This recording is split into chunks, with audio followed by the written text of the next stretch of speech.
And the one thing we always went back to, whether it was a stadium... Hi, I'm Kirk. I'm Andrew Farris. And we're from INXS. And we're in the studio. In fall 1987, Australian veteran band INXS released truly one of the shining efforts of the entire decade, called Kick. Its musical artistic focus was so sharp then that I had to share this equally concise appraisal of Kick by writer Steve Huey in the All Music Guide, and I quote, "Kick crystallized all of the band's influences. Kick is an incredibly crafted pop tour de force, with INXS succeeding at everything they try. Every track has at least a subtly different feel from what came before it." Steve Huey concludes that the flawless songcraft is intoxicating, and it's what makes Kick by INXS one of the best mainstream pop albums of the 1980s. End quote. The nucleus of INXS is the three Farris brothers, Tim, Andrew, and John, originally from the remote city of Perth, Australia. After the Farris family moved to the more cosmopolitan city of Sydney in the 70s, the Farrises met bass player Gary Beers, sax and guitar player Kirk Pengilly, and singer-lyricist Michael Hutchence. After 6 albums, the musical compass for the Kick album had been set by the success of the song What You Need on the preceding INXS album called Listen Like Thieves. Here's composer-keyboard player Andrew Farris of INXS with me in the studio. Interesting thing with Listen Like Thieves was also What You Need was our first top 5 hit in the United States, and I remember sitting at home and someone from our management office called and said, do you realize that you've got like a top 5 hit in the United States? And I was a bit like a friend kind of ringing up and saying, hey, have you heard such and such has had a baby? I said, oh, that's great news. Thanks very much, And I hung up the phone and I sat down. And the funny thing was, because I was at home, in Sydney, and I owned a little house there, which I'd bought from being in a band, which at the age of 26, I thought was pretty cool. Some people spend their whole lives, trying to own their own home. And here I was at the age, I already felt like my life was fulfilled anyway. So I'm sort of sitting there, and suddenly it began to dawn on me, like, I'm thinking, what's weird about this? Like, why do I feel strange? And I suddenly realized because I didn't remember feeling excited, I actually started getting scared, which sounds funny because I began to realize that, okay, I'm sitting on my couch, and I'm still sitting on my couch, and I'm looking at my television, and I'm still looking at my television. It hasn't changed either, and I don't really need another television. I don't really need another couch. And I couldn't believe it. I began to realize that, this INXS thing is actually turning into something else altogether. And then it became... It's what we wanted to be doing, but when it actually started happening, and then... And careful what you wish for. Then with Kick, we're like, whoa, what is this? Where is this going? It was, hard to explain. It's difficult to put in perspective that particular era and journey for us was very intoxicating and bizarre. What You Need by INXS was their first top 5 U.S. hit in 1985. A great deal of that song's appeal and subsequent string of international success was due to the star quality of lead singer Michael Hutchence, who arrived in Sydney from Hong Kong, China, with his international trader father and mother. Here's Andrew Farris. And then he went overseas with his family to Hollywood. He went to school in Hollywood High School. When he came back to Sydney, and we suddenly found we had completely... we had a lot in common. We were into similar music and girls and, pot smoking and stuff and just the normal teen things of that era, the 70s. And we found a lot in common artistically. He was really into poetry too. He was always, a voracious reader and really into literature and the arts. But he could never play an instrument. And so, and I did. And I played, 2 or 3 different instruments. And I think I recognized in Michael also this bohemian thing immediately. He had an ability to be able to walk out of a room and not want to walk back into it again. Michael was always walking from one door to the other, like a gypsy. Like any true band, INXS shared many of the characteristics of a gang, except this was a band of brothers, literally. Singer Michael Hutchence and guitar player Tim Farris with me in the studio. Half of the band is Farris brothers, That's right? You've been together for so long. Do you not even feel that, Michael, as far as that brother connection? Tim and I are probably more like brothers than he is with his other brothers, I tell you. Isn't that remarkable? Yeah. Don't you find that to be fascinating? It's great. Well, it's kind of like we grew up together, everyone. So. Yeah, in the band. Yeah. I mean, and the 3 brothers are very much individuals. They're very different people from each other. And it's like we're all brothers now. We've been together for 10 years 10 as years, friends, and geez. like 6-7 years as a band. So It would be a normal tendency. really, in the right? first year, we got over that hurdle Yeah, because we kinda lived like together. Our you know? garage was like where we all used to meet and get together and stuff because we had the Garage biggest bands, garage. that's where you had the And biggest it's like- garage. yeah, That's where you so, had. so it always happened in our garage, you know. Oh, my living room. To discuss the background of INXS lead singer Michael Hutchence is sax player and rhythm guitarist Kirk Pengilly. Michael's mother actually was a makeup artist. I think that might have been part of the reason they moved to Hollywood for a while there, because she was doing makeup in movies and things like that. It probably helped one to create a strength in Michael in a way, a confidence, but also I think musically a broad sort of appreciation of different types, different styles.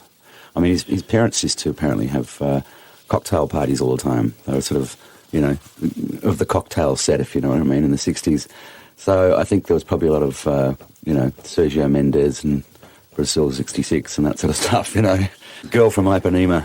The one probably difference with Michael from the rest of us, he did live an international existence before he was even in a rock band. As a person, he was used to dealing with, especially coming from Hong Kong, it's a complex, China's a very complex place, a lot of diverse, dialects, and you got Mandarin, Cantonese, a mind-boggling array of food items, and they'll eat anything. They'll eat your dog. When we went overseas, I think it was a lot of the reason I think why people were immediately intrigued with him too, because he probably didn't look like he was just like trying to get it together. He kind of already had it together when we hit the stages overseas. In an international sense, he wasn't like, oh, okay, I'm just coping here and I'm pretending I'm putting on a brave face. He really knew exactly what he was doing. To his credit, it gave us a lot of confidence and strength to feel like we knew what we were doing. You want a Mac-cane? Need You Tonight from INXS and the Kick album was a worldwide hit and their only U.S. #1. Follow In the Studio on Facebook and check out more, including live INXS at inthestudio.net. I'm Redbeard, in the studio with Andrew and Tim Ferriss, Kirk Pengilly, and my archival interviews with the late Michael Hutchence for the international hit album Kick from INXS. Hi, I'm Kirk Pengilly, I'm Andrew Farris, and we're from INXS. and we're in the studio. And I'm Redbeard, the 6 times platinum 1987 blockbuster Kick from INXS. A significant key to unlocking the full musical potential of INXS was their collaboration with legendary English producer Chris Thomas, who first worked with the band on Listen Like Thieves. Joining Andrew Farris in my 1990 interview is lead singer, the late Michael Hutchence. This guy came to our show and he was saying, why don't you sound like you do live? Because I've heard all your records and you don't sound anything like you do live. And I really love the way it's sounding. We're going, oh, who's this? It's Chris Thomas. And we're going, who's Chris Thomas? Because this guy doesn't promote himself in any way, right? He's very quiet about what he's done. And anyway, he followed us around. He saw us in Tokyo. He saw us in Rome or something, and States here and there, in Australia. And he followed us to a lot of shows. And he was obviously who's this guy? He's very interested. And so we started looking at what he'd done and realised that some of our favourite albums were in his collections. And from Dark Side of the Moon to Roxy to Nevermind the Bollocks by the Pistols to, and he has an interesting career. Pretenders albums. And, hey? Pretenders All albums. the Pretenders, 4 Pretenders albums, and Siren and all that Elton stuff John. from Elton John, McCartney. Some great stuff. I've heard of most of those. Yeah, you would have heard. Of that I've stuff, heard. I think I might own an album or two. Well, we had too, so when It made sense. when he stepped forward and said, "I'm Chris Thomas," we went, "Hi," but I mean, Chris's experiences. I mean, that's all very well to name drop and everything, but to work with Chris in the studio, he's very clever. He's very good at recording the groove sound. He has a genuine ability to communicate as a person. Devil Inside went all the way to #2 from the Kick album by INXS. Surprising to the band members was how Mass Appeal Superstardom invited a level of lyrical scrutiny on songs such as Devil Inside, heretofore absent. It was, we remind you, still the Reagan era at the time, and every 4 years in the United States, the election year hot button was issues of warning stickers on music, and censorship of lyrics were surefire headline grabbers for sensationalist politicians. Here's the late Michael Hutchence of INXS. On one side, I'm surprised rock and roll's got away with it for as long as it has, because most other things are censored, But on the other side, if people start trying to tell me what to write, then I guess I'll just have to put up with being censored. You know, if they're going to censor me, I'm certainly not going to change anything. And I really think it's semantics. You know, you can't stop music getting to people. People should have a little more sense of irony and humor about all of this, especially heavy metal, which is the funniest stuff on earth. I mean, can't take it too seriously. Look at the real problems. Don't start. This always happens when things start going wrong, someone has to get blamed, and it's pretty easy to start blaming rock and roll for stuff, but really it's a reflection on what's going wrong in society. Why are kids listening to records and not reading books? Why aren't they finding values for themselves? Why do they blow their heads off with shotguns? I don't know. You certainly can't blame it on a piece of music. There's a lot bigger problems they should be spending a lot more money and energy on, like giving somebody a good education to start with. It's one of the biggest problems I can see facing youth at the moment. They don't know how to read or write, let alone be influenced by some ridiculous concept of backwards messages about Satan. INXS from the sensational multi-million seller Kick. Coming up next, INXS members Andrew Ferris and Kirk Pengilly sift through the dizzying success of Kick with the full knowledge of Michael Hutchence's tragic death a decade later. This is Redbeard. An extraordinary hurricane season's level of destruction certainly requires an extraordinary response from me and you. So please donate now to hurricane relief through the Salvation Army. Call 1-800-SAL-ARMY. That's 1-800-SAL-ARMY. And thanks very much. God bless for caring enough to give. I'm Redbeard. You're in the studio with Andrew and Tim Ferris, Kirk Pengilly, and my archival interviews with the late Michael Hutchence, the international hit album Kick from INXS. Hi, I'm Kirk Pengilly. I'm Andrew Ferris. And we're from INXS. And we're in the studio. Thanks, guys. And I'm Redbeard. Hit single after hit single was culled from this masterpiece. Every video was tattooed into the collective public brain. An estimated 10 million albums and hundreds of thousands of concert tickets flew out the door. Lifestyles of the rich and famous strolled in, at least for star frontman Michael Hutchence. INXS toured the world for no less than 16 months, graduating from arenas to cavernous football stadiums. Afterward, Michael Hutchence tried to sort it all out for us. I think it probably affected us, for sure. People always say, oh, it didn't affect you, but I think it does. I think it affects you. In what ways? All kinds of ways. Ways that you don't realise, probably. And you really have to, obviously keep your feet on the ground and not let your head explode. And I think it did a pretty good job of that. But it does change in ways. I think you have to realise that it just adjusts your life a bit, and things aren't going to be the same. So you have to deal with that. You have to say, come to terms with that and just say, well, yeah, things aren't going to be the same. And you don't. I found myself not taking myself very seriously to deal with it. It's really hard to put in perspective while you're doing it. I think it's taken me 2 years to sit down and go, that was good, and we did that. Yeah, all of us, taken all of us. That's why we took some time off, really, to get away from it, understand what happened. But people have had bigger successes than us. But I suppose it's funny in a way because it came along so steadily in a way. Absolutely scintillating horns on the title song to the album Kick by INXS. London, the music capital of Europe, was the last to be kicked in by INXS' relentless drive. But INXS would sell out London's Wembley Stadium and entertain a 2,000-person guest list backstage in 1991. INXS's Kirk Pengilly comments on superstardom. I think it takes on a life of its own. I mean, it was interesting in a way for us. I felt we were kind of, already prepared for it, for this sort of, juggernaut picking up speed. Because we had sort of had, obviously in Australia, our history goes back further, and we'd developed quite a big following in Australia, and then we, went to America and started at the bottom there, and by sort of, I guess, by the Swing album, we started going to Europe, and so we had sort of varying degrees of success on different levels in different parts of the world, but I don't think anything does quite prepare you for when it gets as intense as it did with Kick. I mean, I think we were moving so fast that none of us really had time to even think about what we were moving fast on or what for. Everyone wants a piece of you, interviews, photos, meet and greets, blah, blah, blah, blah.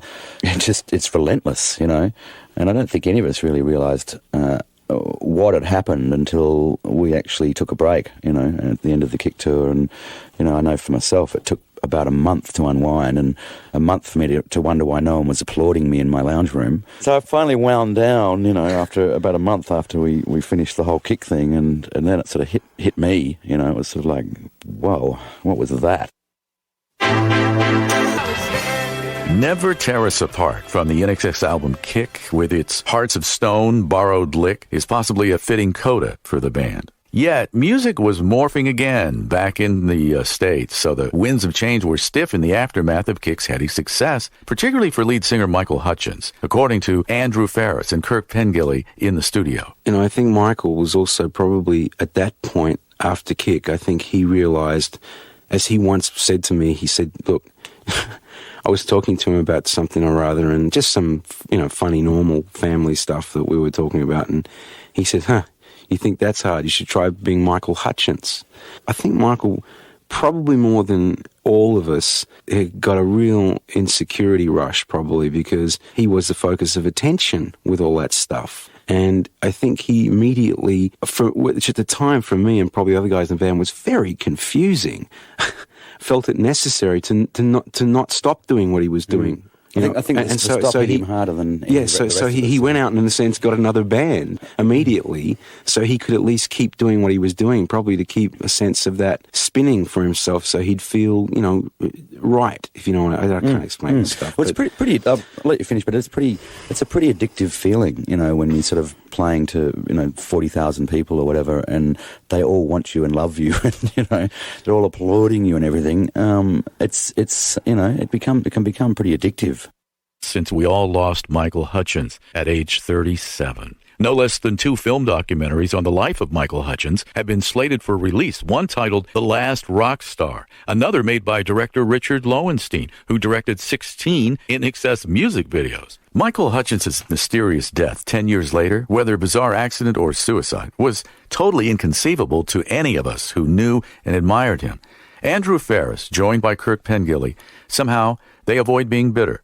I thank God for whatever experiences that we had that, most of us guys in the band have, come through. We're friends. I still like being with my brothers socially, love playing with them on stage. We're still friends. And that's, to me, one of the most extraordinary achievements through this rather, insane experience we've all been through, is that that's, I think, one of the best achievements of all as we get on. We don't mind hanging out. We've always had really good people around us for some reason. I think in a sense it made us a pretty strong family of people. We're lucky, we're very fortunate, we have a loving kind of family. Our mum died years ago, but like any families go through tragedies, they go through good times, bad times, But to a certain extent, the Ferris brothers' relationship within INXS has helped to bring to INXS a kind of a friends thing in the band. We're friends. It's a family, really. We're mates. We get on well. We've all been through the same shit together, and we respect that with each other. We don't hold too much nonsense, in that area. All veils and mistakes. What came before it? Steve Huey concludes that